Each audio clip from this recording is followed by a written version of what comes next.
So, what is the soul contract? Is it something legal? Is it something binding? Do you have to stick to it? How does this actually work? Well, in essence, who we truly are is pure consciousness. We spend a lot of time in that state when we're not embodied. And so, how many of you believe in past lives? Everyone okay with that? Okay. Well, prior to this incarnation, you were pure consciousness on the high dimensions. You know, the astral plane, fourth dimension, next one up, or fifth dimension, where you experience just what you had now, which is unity consciousness. Very briefly, a sense that actually you're not separate from anything, you are part of everything. And so prior to incarnation, your soul's consciousness is a little bit like just what you had now. It's very expanded. You don't feel a sense of separation. Like when we look at each other, a lot of the time you feel, okay, you're separate, you're a different body to me. But actually, we're actually one great soul just experimenting in consciousness in these bodies, in this planet. And so, your soul, the pure consciousness that is who you are, you basically looked at all its past lives prior to coming here. And it examined the themes which are stored in what we call the Akashic records. Is everyone familiar with that? It's like universal cosmic memory. Okay. It's sort of the memory of the Creator, which is all of us. It's remembering, well, what has it created? What has it learnt? What has it experienced? And so what's happening is that your particular ball of consciousness, you, partially individuated, looks at its previous lifetimes, past lifetimes. And what it's doing is it's exploring different themes through those many lifetimes. And it's saying, well, what am I going to do this time? What do I want to explore? Do I want to continue this series of themes? And so basically it draws on those past life experiences, it draws on particular strands of those energies and designs this lifetime very carefully. Nothing is random about what happens in our lives.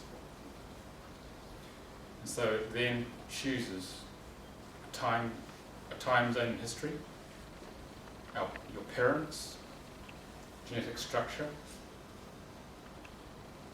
key relationships you have. How many of you have met people or have partners or boyfriends or girlfriends who you look at them and think, well, I know who you are, and maybe I'm not quite so sure about doing this again, but it looks like I'm going to do it anyway. It's because you made a pre-incarnational agreement with these people, with their souls. And so what happens is that you design this lifetime and you choose a name which will create this lifetime. How many of you are familiar with the law of attraction? Yeah, most people are. So whatever you energetically put out, emotionally, usually most of it subconscious, to the reality, call it the matrix. It's matrix. It is the matrix, but there's no machines or anything like that. But the matrix will rearrange around whatever you are transmitting out to it. This is what the soul contract work is about.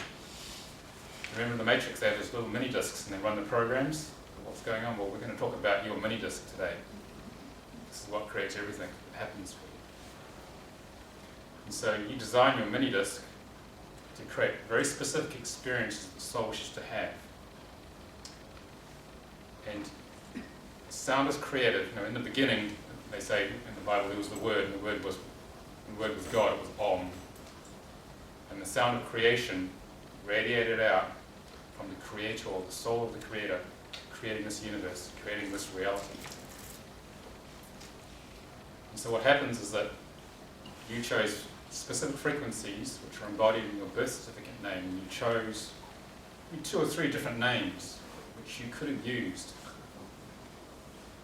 How many of you are parents who just knew there were only 2 or 3 names that you could call your children and the rest really didn't matter? Yeah, well, the reason is because the soul is telepathing your kids, telepathing to you, Mum, I want to be called this. Because you could choose 2 or 3 names and I'll get what I want with the vibration. Okay?